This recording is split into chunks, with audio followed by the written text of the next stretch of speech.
Hello everyone, welcome to Dronacharya IAS and today we are going to discuss some of the very important current affairs from the Hindu newspaper. आइए शुरू करते हैं discussion.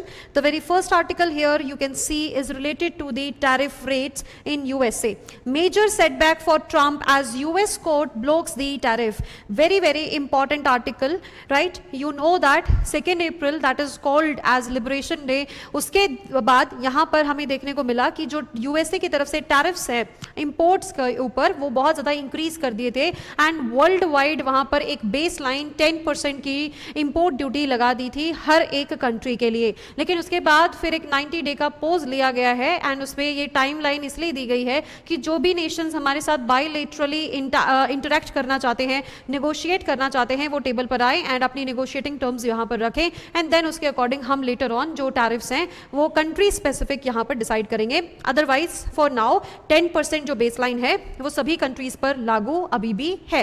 तो यहाँ पर इसी case को लेके जो यूएसए के फेडरल कोर्ट है वहां पे एक 3 जजेस बेंच ने ये बताया है कि जैसे उन्होंने एक उनकी एक्ट है, स्टैट्यूट है, international emergency economic powers act of 1977, इसके तहत ये बोला गया है कि प्रेसिडेंट ने अपनी जो पावर्स हैं उनको ओवर यूज किया है। वहां पर एक बहुत ज्यादा हमने ब्रीच देखने को मिला है पावर का। यहाँ पर ये बोला गया है such powers to the president in the form of authority to impose unlimited tariffs. ये यहाँ पर ये जो एक्ट है, ये स्टैट्यूट है, ये प्रेसिडेंट को यहाँ पर ये power unlimited authority, unlimited power नहीं देती है। ये कोर्ट का यहाँ पर फैसला आया है, राइट। तो यहाँ पर भी बोला गया है कि उन्होंने क्या किया है, अपनी अथॉरिटी का मिसयूज किया है। प्रेसिडेंट की पावर की अगर हम बात करें तो court does not read, court यहाँ पर ये नहीं कहीं से भी कोर्ट को दिख रहा है कि IEEPA to confer such unbounded authority, की किसी कोई उसको रोक ही नहीं पा रहा है, राइट। ऐसी अथॉरिटी आईईईपीए, ये जो एक्ट है इनकी इमरजेंसी इकोनॉमिक अफेयर्स की,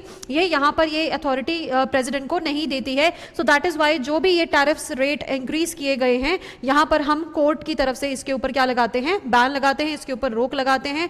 ऑल दो फिर यहाँ पर जो व्हाइट हाउस है उनको 10 दिन का एक स्टे मिला है, 10 दिन का एक पोज मिला है जिसमें उन्होंने जो मेजर प्रोसेस है उसको टैरिफ्स को कैसे होल्ड करना है वो यहाँ पर देखा जा रहा है।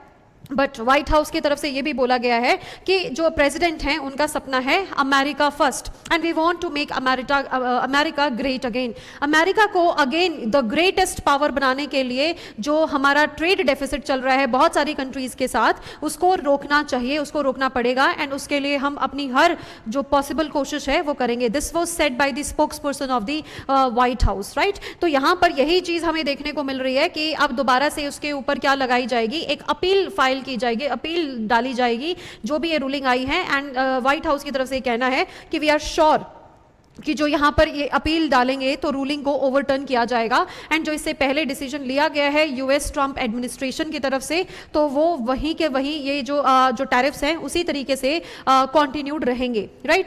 जैसे कि यहाँ पर देखने को मिला है ये जो ओवर ब्रीच है पावर का, ये कहाँ देखने को मिला है हमें, स्पेसिफिकली फॉर चाइना, जिसमें जो इंपोर्ट रेट्स हैं वो बढ़ा के 145% तक चले गए थे। ऑल्दो चाइना ने भी रिटालिएट किया था लेकिन उसके बाद एक थोड़े दिन का यहाँ पर चाइना के लिए भी पोज लिया गया है, नेगोशिएशन के लिए एक स्पेस दिया गया है एंड उसके बाद फिर फाइनल यहाँ पर डिसीजंस लिए जाएंगे कंट्री स्पेसिफिक। 90 डे का एक पोज लिया गया है जिसमें से 60 डेज हैव ऑलरेडी पास्ड। देखना है अब जुलाई में क्या यहाँ पर प्रोसेस रहता है, यूएसए की तरफ से जो टैरिफ्स हैं वो इंक्रीज किए जाएंगे या नहीं किए जाएंगे, ये यहाँ पर देखना बड़ा इंटरेस्टिंग रहेगा, राइट। तो यहाँ पर बोला गया है कि यूएसए के जो कोर्ट रूलिंग है वो ड्यूटीज जो ट्रंप ने अभी इंक्रीज करी हैं, इंपोज करी हैं, कनाडा है, मैक्सिको है, चाइना है, राइट, सेपरेटली इनके ऊपर जो लगाई हैं इमरजेंसी पावर्स को यूज करके, उनका देखना है क्या होने वाला है। But it leaves 25% duties on the auto, steel and aluminium industries intact. जो इससे पहले इमरजेंसी पावर्स को यूज करके स्पेसिफिकली कंट्री स्पेसिफिक जो इन्होंने अपनी इमरजेंसी पावर यूज करी है वहां से ड्यूटीज को अभी के लिए थोड़ी देर के लिए हॉल्ट कर दिया है। लेकिन फिलहाल इस रूलिंग के बाद भी जो सेक्टर स्पेसिफिक है, इकोनॉमिक सेक्टर स्पेसिफिक है, that is 25% duties on the auto, steel and aluminium industries, वो अभी भी यूं की यूं है, उनके ऊपर इंपोर्ट इम्पोर्ट के ऊपर इतना ही जैसे अगर हम बोले 25% एक्स्ट्रा यहाँ पर ड्यूटी हमें देखने को मिलेगी। अब इसके बाद देखना है कि जो रूलिंग है उसके खिलाफ जो अपील डाली है, फाइनल डिसीजन क्या आता है, एंड जुलाई में क्या यहाँ पर हमें फाइनल फैसला यहाँ से देखने को मिलेगा। यहाँ पर एक छोटा सा आर्टिकल दिया गया है, दिस इज रिगार्डिंग कॉलेरा। तो कॉलेरा आउटब्रेक हुआ है सूडान के कैपिटल में। From here what we can learn is cholera क्या है। Cholera is a water borne disease. ये किसके वजह से होता है पूछ लिए जाते हैं कई बार क्वेश्चन। साइंस बेस्ड क्वेश्चंस बहुत ज्यादा आते हैं यूपीएससी में एंड स्टेट सर्विसेज में भी बहुत ज्यादा पूछे जाते हैं। तो कॉलेरा एक बैक्टीरियल डिजीज है, वायरल डिजीज है, प्रोटोजोवन डिजीज है, किस तरीके की डिजीज है। तो यहां पर हमें ध्यान देना है कि कॉलेरा एक वाटर बोर्न डिजीज है which is caused by a bacteria, right. This is caused by a bacteria called cholerae and ये एक ऐसी बीमारी है जो डायरेक्टली इंटेस्टाइन को इन्फेक्ट करती है। डायरियल ये डिजीज हमें देखने को मिलती है। प्लस इसके लिए क्या कोई वैक्सीन अवेलेबल है, ये इस तरीके के क्वेश्चन भी यूपीएससी पूछता है। Yes definitely we have 3 vaccines for that which are called oral vaccines. तो इनके केस में 3 यहां पर वैक्सीन्स हैं जिसको हम बोल सकते हैं Shanchol, right, Shanchol and then Dukoral, right, Dukoral and Shanchol and Euvichol. ये 3 आपके यहां पर जो है वैक्सीन्स हैं यहां पर अभी भी हमारे पास अवेलेबल है। तो इसके लिए ये ट्रीटमेंट डेफिनेटली देखने को मिलता है। नेक्स्ट जो आर्टिकल हमें यहां पर देखने को मिल रहा है that is Kerala government declares Kochi shipwreck a state disaster. We have discuss this article yesterday only कि एक शिप है जो जिसके कंटेनर्स सी में गिर गए हैं। बहुत सारे कंटेनर्स ऐसे थे जिसमें कैल्शियम कार्बाइड था, कुछ कंटेनर्स ऐसे थे जिसमें रबर सॉल्यूशन था। बहुत ज्यादा हार्मफुल केमिकल्स लेके वो शिप जा रहा था, लेकिन जो क्रू है वो वहां से सेफली बच पाया है। लेकिन जो कंटेनर्स हैं कैल्शियम कार्बाइड के कंटेनर्स तो बिल्कुल सी फ्लोर पर ही चले गए हैं एंड कुछ जो कंटेनर्स हैं जो ओपन अप हो गए थे उसकी वजह से बहुत सारे, आपने कल भी देखा था कि केरला के जो त्रिवंतनमपुरम में जो बीच है वहां पर प्लास्टिक, माइक्रो प्लास्टिक के जो पैलेट्स हैं वो हमें देखने को मिल रहे हैं। पॉलीथीन प्लास्टिक के जो पैलेट्स हैं वो देखने को मिले हैं। So that is why this has been declared as a disaster by Kerala government. अगर हम बात करें एसडीआरएफ, इस आर्टिकल में एसडीआरएफ की भी बात करी गई है। एसडीआरएफ क्या है? State disaster relief fund. ये कैसे आता है? ये आता है डिजास्टर मैनेजमेंट एक्ट, राइट, 2005 की तरफ से। यहां पर स्पेशल एक फंड बनाया जाता है, फंड एलोकेट किया जाता है कि जस्ट इन केस किसी स्टेट में कोई डिजास्टर होता है या कोई ऐसा डिजास्टर है जो कि नोटिफाइड है इस एक्ट में एंड किसी स्टेट स्पेसिफिक को वो ज्यादा हिट करता है, तो इस फंड से पैसा निकाल के वहां पर रिलीफ पहुंचाया जा सकता है। Hence the name is state disaster relief fund. अगर हम बात करें कि एनडीआरएफ है, एसडीआरएफ है, NDRF is national disaster relief fund, SDRF is state disaster relief fund. तो ये दोनों जो फंड्स हैं ये कौन सी मिनिस्ट्री के अंडर आते हैं? That is under the ministry of home affairs. Ministry of home affairs में डिजास्टर मैनेजमेंट डिवीजन है जो इसको मैनेज करता है, डिजास्टर फंड को मैनेज करता है, राइट। तो अगर हम बात करें डिजास्टर्स की तो नोटिफाइड डिजास्टर्स हैं कुछ, जैसे कि है साइक्लोन है, अर्थक्वेक है, एवलांच है, फायर है, फ्लड है, सुनामी है and we talk about the cloudburst है, ओके। और एक दो और यहाँ पर हमें देखने को मिलते हैं क्लाउड बर्स्ट के साथ साथ, जैसे कि कोल्ड वेव है एंड पेस्ट अटैक है। ये भी जो डिजास्टर्स हैं यहाँ पर नोटिफाइड हैं, किसमें? जो डिजास्टर मैनेजमेंट एक्ट है उसमें नोटिफाइड है, ठीक है। अब यहाँ पर ये बोला गया है कि स्टेट डिजास्टर, वो तो नेशनल डिजास्टर्स हैं, वो तो नोटिफाइड है, लेकिन अगर कोई स्टेट किसी डिजास्टर से हिट होती है और वो डिजास्टर नोटिफाइड एक्ट में नहीं आता है तो उसके वजह से, उसके बावजूद भी यहां पर स्टेट के पास पावर है कि वो किसी भी डिजास्टर को, किसी भी एक्सीडेंट को डिजास्टर डिक्लेयर कर सकते हैं। उसको नाम दिया जाता है लोकल डिजास्टर। तो यहां पर जो केरला का ये शिप डिजास्टर है इसको हम बोल सकते हैं this is a local disaster और this is a state disaster, right. तो जो एसडीआरएफ है, एसडीआरएफ की अगर हम कंपोजिशन की बात करें तो जो फंड है उसमें मान लो 100 रुपए हैं तो 75 रुपीज उसमें कौन देगी? सरकार देगी, सेंट्रल गवर्नमेंट देगी एंड 25% कौन देगी? जो कंट्रीब्यूशन है वो स्टेट गवर्नमेंट देगी। फॉर एग्जांपल यहाँ पर हम इन शॉर्ट अगर हम प्रिसाइज वे में बोले तो 75% contribution is given by the state centre and 25% is given by the state. ये हमें यहाँ पे पता चला this is for the general category states. लेकिन अगर हम स्पेशल कैटेगरी स्टेट्स जैसे कि नॉर्थ ईस्ट इंडिया है, जैसे कि हिमालयन स्टेट्स हैं, तो उनके केस में यहाँ पर क्या देखने को मिलता है कि 90% कंट्रीब्यूशन आता है सेंटर की तरफ से एंड 10% कंट्रीब्यूशन आता है उन स्पेसिफिक स्टेट्स की तरफ से। और अगर यहां पर स्टेट डिजास्टर है, लोकल डिजास्टर है, तो उस केस में 10% SDRF स्टेट यूज कर सकती है, राइट? अगर स्टेट डिजास्टर है, नोटिफाइड डिजास्टर नहीं है एक्ट के तहत, और अगर वो स्टेट डिजास्टर है तो SDRF से जो स्टेट है वो 10% जो फंड है उसको इस्तेमाल कर सकती है इस ऐसे डिजास्टर्स के साथ डील करने में. So that is important for you according to the GS paper 3. Okay जी, आइए चलते हैं नेक्स्ट आर्टिकल की तरफ. Okay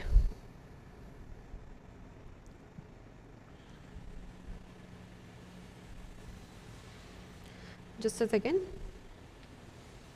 Yes, this article is also important. Air Chief Marshal flags delay in defense projects, invite players, private players to contribute. यहाँ पर ये article बहुत इंपॉर्टेंट है. यहाँ पर एयर मार्शल, एयर स्टाफ जो यहाँ पर चीफ मार्शल हैं, एयर चीफ मार्शल हैं, उनकी तरफ से ये बोला गया है कि जो भी हमारे प्रोजेक्ट्स हैं उसमें बहुत ज़्यादा डिफेंस जो प्रोजेक्ट्स हैं उसमें बहुत ज़्यादा डिले चल रहा है. हम सोचते हैं, हम उम्मीद रखते हैं कि विद इन टाइम अगर कोई प्रोजेक्ट पूरा होता है, लेकिन कभी भी ऐसा आज तक नहीं हुआ है कि कोई भी प्रोजेक्ट ऑन टाइम डिलीवरी उसकी देखने को मिली होगी. तो यहां पर बात करी गई है कि why do we promise such things which we cannot deliver. तो इस केस में यहां पर उन्होंने एक सजेशन दिया है which you can use in your GS paper 3. जब हम डिफेंस की बात करते हैं तो डिफेंस के जो प्रोजेक्ट्स हैं उसमें सजेशन के तौर पे, क्योंकि वो जो डिलेज हैं वो तो बहुत एविडेंट हैं, राइट? डेकेड्स के डिले देखने को मिलते हैं. ऐसा नहीं है कि 4-5 महीने का डिले है, डेकेड्स के डिले भी हमें यहाँ पर देखने को मिलते हैं. तो उन डिलेज को डील करने के लिए यहाँ पर इन्होंने एक सजेशन दिया है कि जो प्राइवेट प्लेयर्स हैं, प्राइवेट प्लेयर्स को यहाँ पर अपना जॉइंट वेंचर लेके आना चाहिए. प्राइवेट प्लेयर्स को हैंड्स ज्वाइन करने चाहिए गवर्नमेंट जो एजेंसीज हैं उनके साथ, ताकि जो प्रोजेक्ट की स्पीड है, मैन्युफैक्चरिंग जो स्पीड है वो टाइमली यहाँ पर कंप्लीट हो सके, वो जो प्रोजेक्ट्स हैं वो डिलीवर टाइमली हो सके, राइट? तो यहाँ पर जो ये बात करी गई है, this is for the dealing with the delay in the delivering projects. साथ में यहाँ पर ये भी बोला गया है कि जैसे फिलहाल AMCA है, that is advanced medium air combat aircraft, that is a 5th generation. AMCA यहां पर आपको देखने को मिलेगा. This is here advanced medium, this is here advanced medium combat aircraft. इसमें यहाँ पर जो गवर्नमेंट की तरफ से जो स्टेप लिया गया है उसको यहाँ पर एयर मार्शल ने बहुत, एयर चीफ मार्शल ने बहुत ज़्यादा सराहा है कि yes it is very nice कि गवर्नमेंट ने AMCA के प्रोजेक्ट को कंप्लीट करने के लिए अब प्राइवेट प्लेयर्स को भी यहाँ पर वेलकम किया है. देखो यहाँ पर ये सवाल ज़रूर उठता है कि प्राइवेट प्लेयर्स क्यों नहीं आते हैं. प्राइवेट प्लेयर्स यहाँ पर डिफेंस प्रोडक्शन में इसलिए नहीं आते हैं क्योंकि उनको लगता है कि इसमें जो प्रॉफिट मार्जिन है वो बहुत कम है. लेकिन यहाँ पर इन्होंने रिक्वेस्ट करी है, उन्होंने सजेशन दिया है कि थोड़े समय के लिए कुछ केसेस में ऐसा हो सकता है जो प्राइवेट प्लेयर्स प्रॉफिट मेकिंग से ज्यादा नेशन की हेल्प में भी यहां पर सहयोग कर सकते हैं, राइट? तो that is how we can see the AMCA project, जिसमें यहां पर 5th जनरेशन AMCA एयरक्राफ्ट बनाया जाएगा. That is the 5th generation. UPSC ऐसे जनरेशन बेस्ड क्वेश्चन पूछ चुका है इन 2024 एंड 2025 में भी क्वेश्चन पूछ चुका है कि कोई ट्रांसपोर्ट एयरक्राफ्ट है या कोई यहां पर सर्विलेंस एयरक्राफ्ट है, ऐसे क्वेश्चन पूछे जाते हैं. तो ये कॉम्बैट एयरक्राफ्ट हमें यहां पर देखने को मिलेगा, दैट इज AMCA. AMCA पहली बार, it is definitely indigenously developed, right? ये कहीं से हम इंपोर्ट नहीं कर रहे या किसी के साथ कोलैबोरेट नहीं कर रहे हैं. This is indigenous 5th generation combat aircraft. अब इसमें यहां पर हमें कुछ खास बातें देखने को मिलती हैं. फॉर एग्जाम्पल यहां पर हमें देखने को मिलेगी इंटरनल वेपन बे. वेपन बे मतलब क्या कि जो वेपन्स हैं वो इंटरनली स्टोर किए जा सकते हैं. सेकेंड थिंग यहां पर हमें क्या देखने को मिलता है, डाइवर्टरलेस सुपरसोनिक इनटेक. ये हेल्प करता है जो डाइवर्टर से, पहले क्या होता था, ये एक बहुत ही डिटेल्ड कंसेप्ट है, बहुत ही इन डेप्थ इसमें पढ़ना पड़ता है. पहले क्या होता था, जो डाइवर्टर्स हैं एक विंग की तरह होते थे. जब भी यहां पर सुपरसोनिक स्पीड द स्पीड जिसपे हम ये बोल सकते हैं कि कोई एयरक्राफ्ट है वो साउंड की स्पीड से भी तेज चलता है, उसको हम सुपरसोनिक स्पीड कह देते हैं. तो सुपरसोनिक स्पीड पे जब कोई चीज ट्रेवल करती है तो उसकी वजह से एक लेयर बनती है एयर में, ठीक है? एयर की लेयर बनती है. दैट इज कि एक तो होती है सुपरसोनिक स्पीड पे जो एयर चल रही है वो, साथ में जो बिल्कुल एयरक्राफ्ट के सरफेस पे एयर होती है उसके बीच में क्या एक बन जाता है, एक लेयर की तरीके से यहां पर हमें देखने को मिलता है जो बहुत ही स्लो मूविंग एयर होती है. जो सरफेस पे है वो स्लो मूविंग एयर होती है एंड उसकी वजह से गड़बड़ होती है when the engine is breathing in the air, right? Combustion के लिए क्या होता है, एयर को ब्रीद करना होता है. तो ये जो लेयर है, ये जो डिफरेंस है, इसकी वजह से गड़बड़ होती थी, राइट? जो स्लो मूविंग एयर है उसकी वजह से यहां पर दिक्कत आती थी. अब इसको डील करने के लिए क्या होता था, एयरक्राफ्ट्स में विंग्स होते थे, डाइवर्टर्स होते थे, लेकिन जैसे ही ये डाइवर्टर, जैसे ही ये विंग्स खुलते हैं, रडार पे उनको एयरक्राफ्ट को लोकेट करना बड़ा आसान हो जाता है। पहली बात तो ये, अब इसमें क्या है, डाइवर्टर लेस है, मतलब इसमें विंग्स नहीं होंगे, ठीक है। यहां पर विंग्स की जगह क्या कर दिया है, जो सरफेस है उसके ऊपर क्या कर दिया है, एक हल्का सा बम्प कर दिया है, जिसकी वजह से ऑटोमेटिकली जो एयर है वो डाइवर्ट हो जाएगी, right. This is very scientific, but you just understand कि ये जो आपका AMCA है ये डाइवर्टर लेस सुपरसोनिक इनटेक है, राइट। इसमें डाइवर्टर है ही नहीं, डाइवर्टर के नाम पे क्या है, एक बम्प है। ओके, सेकेंड थिंग यहां पर हम क्या बोल रहे थे कि जो डाइवर्टर्स हैं, डाइवर्टर्स को क्यों हटाया गया है, एक तो वो रडार पे लोकेट होते हैं, सेकेंड थिंग यहां पर क्या है कि जब हम डाइवर्टर्स को एडिशनल एक यहां पर वेट डालेंगे तो उसकी वजह से जो पे लोड्स हैं उनका वेट कम करना पड़ता था। अगर हम पे लोड्स की बात करें तो यहां पर इंटरनल पे लोड्स की कैपेसिटी है 1500 kg, आउटर जो पे लोड्स हैं, आउटवर्ड्स जो पे लोड्स हैं उनकी कैपेसिटी है 5500 kg, एंड ये फ्यूल कैरी कर सकता है 6500 kg का। So these are the capacities. और इसमें मेजर जो, अगर हम PSU की बात करें, कौन इसके इस प्रोडक्शन में, प्रोजेक्ट में प्रोडक्शन से मेन जो सुप्रीम पावर है यहां पर है HAL, that is Hindustan aeronautics limited, लेकिन with the joint venture of the private players, जिसकी वजह से जो स्पीड है इसकी प्रोजेक्ट की वो स्पीड अप हो सकता है, जो इसकी डिलीवरी है वो स्पीड अप हो सकती है, ये यहां पर हम उम्मीद कर रहे हैं। सो दैट इज वाई यहां पर इस जो प्रोजेक्ट है इसको कमेंडेबल बोला है कि दैट इज वेरी गुड कि आपने यहां पर प्राइवेट प्लेयर्स को कॉल इन किया है। अब ये प्राइवेट प्लेयर्स इंडिविजुअल भी इसकी जो प्रोडक्शन है वो भी कर सकते हैं, साथ में ये जो PSU है, HAL है, उसके साथ जॉइंट वेंचर में भी आ सकते हैं, राइट। तो ये अब देखना है। ऑल्सो यहां पर थोड़े दिन पहले ही बात करी गई थी कि जो AMCA प्रोजेक्ट है इसमें अब HAL की कॉम्पिटिटिवनेस बढ़ गई है। क्यों? क्योंकि अब जो बिडिंग है उसमें प्राइवेट प्लेयर्स को भी वेलकम किया गया है, ठीक है। So we have discussed this article holistically. आप ये सजेशंस जो हैं आप अपने आंसर में लिख सकते हैं, मेन स्पेसिफिक आंसर में। ओके जी, next article, this is also very very important. We have discussed these articles again and again. Center appoints 3 judges to Supreme Court, fills all 34 post. तो यहाँ पर अब हम बात करने वाले हैं आर्टिकल 124 की, जो मैंडेट करता है, कॉन्स्टिट्यूशन के आर्टिकल जो मैंडेट करता है एस्टेब्लिशमेंट ऑफ सुप्रीम कोर्ट। लेकिन यहाँ पर एक इंपॉर्टेंट पॉइंट आता है, देखो UPSC को बहुत शौक है ये क्वेश्चन पूछने का कि ये कॉन्स्टिट्यूशन में मेंशन है या नहीं है। ये जो यहाँ पर जो कॉन्स्टिट्यूशन, जैसे कि अगर मैं बोलूँ यहाँ पर कि 34 जजेस है, क्या ये 34 जजेस की जो स्ट्रेंथ है ये कॉन्स्टिट्यूशन में मेंशन्ड है क्या? नहीं। This is given, this power to decide how much strength does supreme court needs, this is given to the parliament, and parliament के अकॉर्डिंग अभी यहाँ पर कितनी स्ट्रेंथ होनी चाहिए? 34। 34 का मतलब क्या है? 33 जजेस and 1 chief justice of India, that is CJI, right. तो अपॉइंटमेंट कौन करता है यहाँ पर? अगर अपॉइंटमेंट है तो रिमूवल है, ये भी ऑब्वियस है। तो अपॉइंटमेंट कौन करता है? प्रेसिडेंट करता है। रिमूवल कौन करता है? प्रेसिडेंट करता है। क्या अपॉइंटमेंट के लिए कोई एज स्पेसिफिक यहां पर दी हुई है? मिनिमम एज इतनी होनी चाहिए? बिल्कुल भी नहीं। क्या टेन्योर फिक्स करना चाहिए, किया हुआ है कॉन्स्टिट्यूशन ने कि इतने सालों तक ही ये जज यहां पर रह सकते हैं? बिल्कुल नहीं। लेकिन yes, the maximum age has been mentioned, 65 for supreme court, 62 for high court, ये यहां पर डेफिनेटली गिवन है। क्वालिफिकेशन की बात करें तो सिटीजन ऑफ इंडिया होने चाहिए। सेकेंड थिंग इज, या तो किसी हाई कोर्ट में 5 साल तक जज रहने चाहिए, या किसी हाई कोर्ट में 10 साल तक एडवोकेट रहने चाहिए, या फिर एमिनेंट जूरिस्ट होने चाहिए in the view point of the president.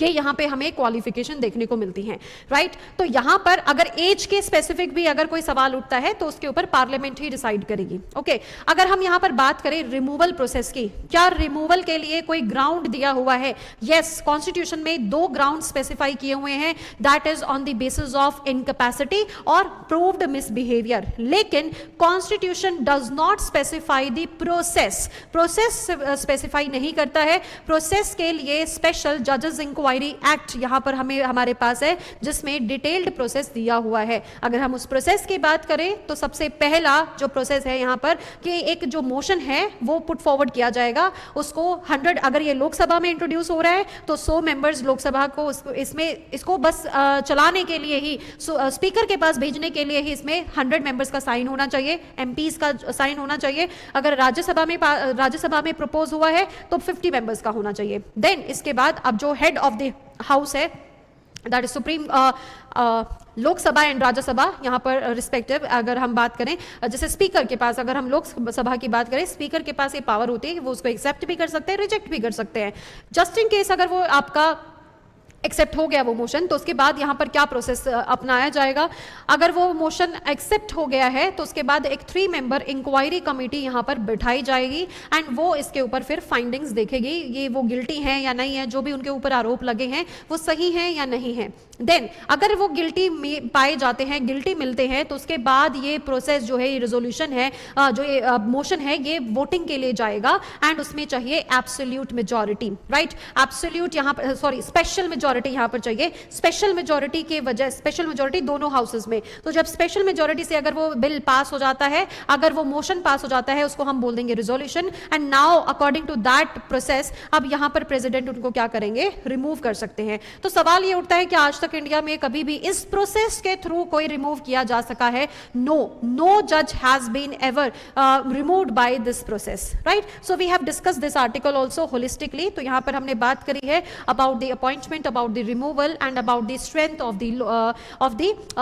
Supreme court. तो यहाँ पर जो पावर है सुप्रीम कोर्ट के स्ट्रेंथ की, तो वो पार्लियामेंट को दी गई है, वो इंक्रीज और डिक्रीज कर सकते हैं, अमेंड कर सकते हैं उस स्ट्रेंथ को, ठीक है जी। तो we have discuss this article. Now let us move on to the next article. Just a second. Okay. This article is also important. You must give this article a read by yourself also. तो यहाँ पर हम सबसे पहले देखते हैं, it is about the tobacco and एक epidemic यहाँ पर हमें देखने को मिल रहा है कैंसर केसेस में, टोबैको से कैंसर केसेस में। तो यहाँ पर बोला जाता है कि जो इंडिया है उसमें, इंडिया जो है वो टॉप पे है स्मोकर्स की लिस्ट में। Just a second, let me find that paragraph here. Yes, यहाँ पर ये दिया गया है, India ranks first globally in male cancer. India की जो रैंक है वो फर्स्ट पे है अगर मेल कैंसर का केस हम यहाँ पर देखें। देन उसके बाद यहाँ पर बताया गया है among tobacco related cancers in males, lung cancer lead globally. अगर हम टोबैको रिलेटेड देखें तो ग्लोबली वो लंग कैंसर है, लेकिन इंडिया में कौन सा कैंसर है, ओरल कैंसर। तो यहाँ टोबैको यूज करने की वजह से डिफरेंट कैंसर्स यहाँ पर कोज होते हैं। फॉर एग्जाम्पल यहाँ पर नेक कैंसर है, यहाँ पर थ्रोट कैंसर है। देन उसके बाद यहाँ पर बताया गया है that it is lung cancer, throat cancer, mouth cancer, lip cancer, ये सारे कैंसर यहाँ पे टोबैको के यूज की वजह से होते हैं। And mortality rate has increased because of the use of tobacco. Tobacco यहाँ पर 2 तरीके से बताया गया है, एक होता है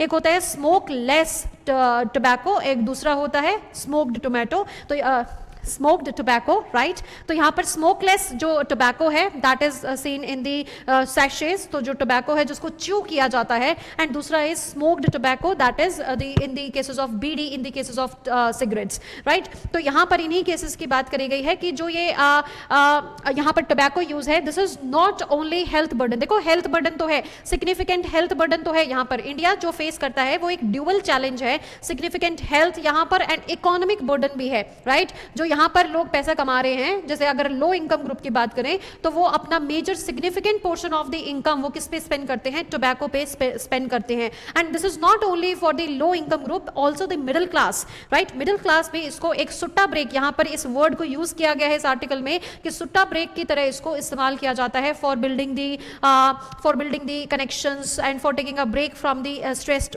environment of the work, right. तो यहाँ पर ये चीजें हमें देखने को मिलती हैं। ट्यूबरकुलोसिस एंडेमिक कंट्री में लंग कैंसर पहले से ही इतना ज्यादा है, ऊपर से टोबैको चू करके या टोबैको स्मोक करके यहाँ पर ज्यादा केसेस बढ़ते जा रहे हैं। ओके, देन इसके बाद यहाँ पर कुछ कोशिशें बताई गई हैं कि हम कैसे यहाँ पर कोशिश कर सकते हैं रेगुलर। ऑब्वियसली अभी के लिए आपको ये बोला जा, आपने देखा होगा जो टोबैको है उसमें क्या कर रहे हैं, उसके जो टैक्सेस है वो भी हाई नहीं हो रहे हैं, और अगर टैक्सेस इंक्रीज करे जा चुके हैं तो वो वर्ल्ड लेवल से तो बहुत कम है, राइट। यहाँ पर हमें देखने को मिलता है कहीं ना कहीं 35% जो टैक्स है वो यहाँ पर टैक्स स्लैब में जाते हैं। जीएसटी इंक्रीज करके 35% कर दिया था, लेकिन जो WHO की जो इंडेक्स है कि भाई टोबैको को मतलब ये करने के लिए, डिमीन करने के लिए, उसका मिसयूज ना हो, उसका यूज कम करने के लिए 75% टैक्स रेट सजेस्ट किया हुआ है, लेकिन इंडिया में कितना है, सिर्फ 35% है, राइट। तो इसकी वजह से साथ में क्या देखने को मिलता है कि इतनी ज्यादा पॉपुलेशन है, इतना ज्यादा यूज है कि जो जीएसटी का बर्डन है वो कौन बियर कर रहे हैं, वो कंपनीज ही बियर कर रही है, वो पास ऑन नहीं होने दे रही है जो यूजर है उनके पास, राइट। सेकेंड चीज यहाँ पर यह भी बताई गई है कि इंडिया में एक ये भी ट्रेंड देखने को मिलता है, ऑल्दो WHO बच्चों ने इसको बैन किया हुआ है बाकी सभी कंट्रीज में, लेकिन इंडिया में जो सिंगल सिगरेट है आउट ऑफ द पैकेट वो भी यहाँ पर दी जा सकती है, राइट। तो उसकी वजह से जो कॉस्ट का इंकरिंग है वो इंडिविजुअली माइंडसेट में ये देखने को मिलता है कि it is just a matter of 10 to 20 rupees only, but यहां पर सिर्फ इंडिया में ये देखने को मिलता है कि सिंगल जो सिगरेट्स हैं वो सेल करी जा सकती हैं। देन उसके बाद यहां पर कुछ सजेशन दिए गए हैं जो कि हमारे लिए एग्जाम पर्सपेक्टिव से इंपॉर्टेंट है, अदरवाइज हमारे लिए ये ज्यादा कुछ इसमें इंपॉर्टेंट नहीं है। ये जो यहां पर सजेशंस दिए गए हैं, for example regular tax hikes, कि हर साल इसमें थोड़ा टैक्स हाइक यहां पर दिया जाना चाहिए। सेकेंड यहां पर क्या है कि डिस्करेज करना चाहिए banning the single stick sale, that is single cigarette sale को यहां पर बैन किया जाना चाहिए। एंड दूसरा क्या है, जो टैक्स रेवेन्यू है टोबैको के ऊपर जो आप टैक्स लगा रहे हो, जैसे 35% है, फिर बाद में आप 45% कीजिए, 55% कीजिए, उसकी वजह से जो टैक्स है उस टैक्स को स्पेसिफिकली जो हेल्थ इंफ्रास्ट्रक्चर है उसमें इस्तेमाल किया जाना चाहिए। एंड देन लेटर ऑन यहाँ पर जो जैसे अंडर सर्व्ड एरियाज हैं, कैंसर स्क्रीनिंग है, उसमें यहाँ पर इन्वेस्ट किया जाना चाहिए।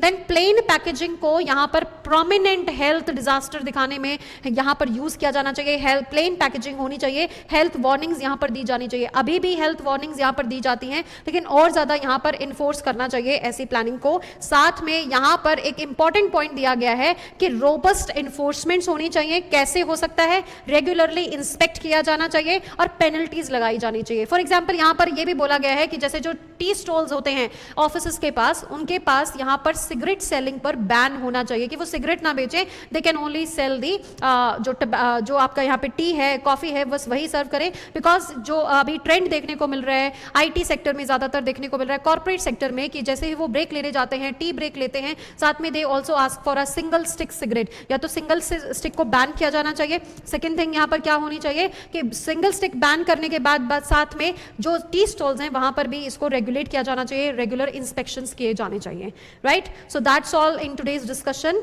Like the video, share the video, subscribe the channel. Thank you and have a nice day.